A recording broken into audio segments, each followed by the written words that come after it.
right. Looking at the matchup, both undefeated, both highly ranked.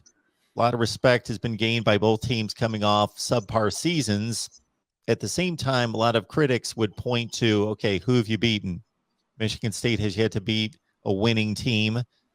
Wisconsin just recently became a winning team to put on Michigan's ledger, and that's becoming a better and better win as Wisconsin gets back into the mix in the Big Ten Western Division. But it's kind of this battle of, okay, who's for real?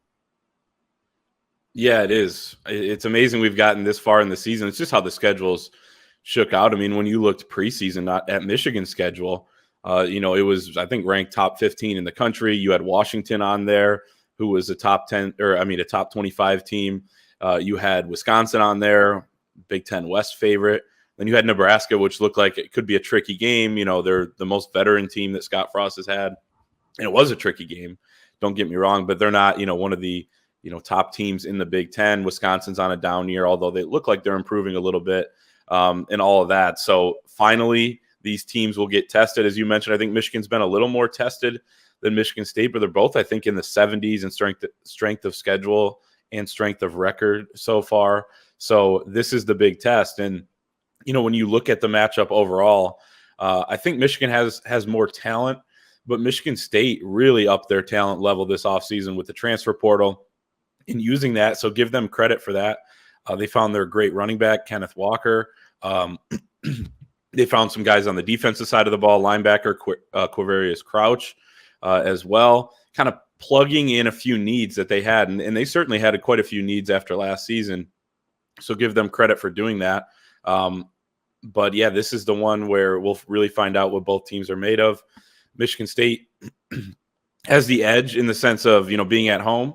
But, Michigan's won there the last couple times. Not many guys have been on the roster in 2018, the last time they went down there or up there. But, it's kind of one of those things where if you're, a Michigan team that has momentum and you go into Michigan State, it's not as daunting of an environment. You see it become one of the crazier environments in college football when Michigan's not playing good football coming in 2013, 2014, some disaster type of game. So I'm interested to see how they handle that.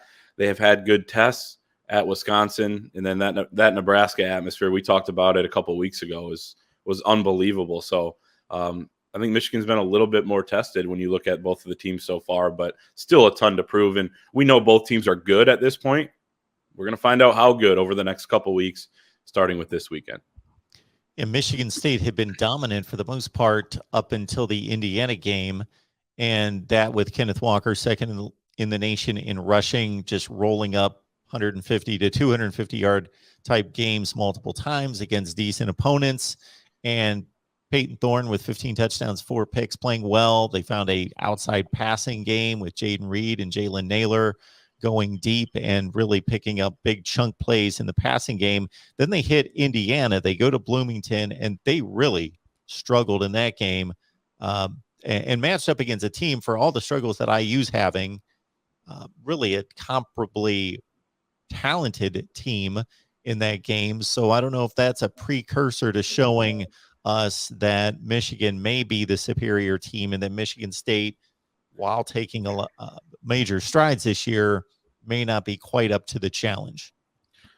Yeah, that's an interesting thing here with Michigan State. A lot of people are talking about how Michigan, hasn't played anyone or whatever. Well, when you look at Michigan State, they've played a little bit weaker of a schedule. And you mentioned when they've played some teams that are competent football teams, I guess you could say, or, because none of these are even over 500 teams. But when you look at, I got the numbers right here. When they play a defense, and this is just talking about their offense, that is 56th or better in total defense in the country, they've really struggled. They put up 254 yards against Nebraska and 241 against Indiana. In that Nebraska game, they didn't pick up a first down in the second half. So you've seen those struggles, and you've seen Michigan's offense struggle at times too. They had a couple red zone drives that didn't end well against Northwestern. The second half against Rutgers was very much similar to that second half for Michigan State against Nebraska. They were happening almost at the same time as well. So, you can absolutely point to Michigan having some of those inconsistencies as well. But this is going to be by far the best defense Michigan State has played. Kenneth Walker didn't do great, in their last game against Indiana. Did Michigan find some sort of a blueprint there? I expect Michigan State, though, to adjust off of that as well. So it'll be kind of that sort of chess match. And when you get this late in the season, you're going to get that where there's a couple things that have worked against each team, but they know that, they're going to adjust off of that as well.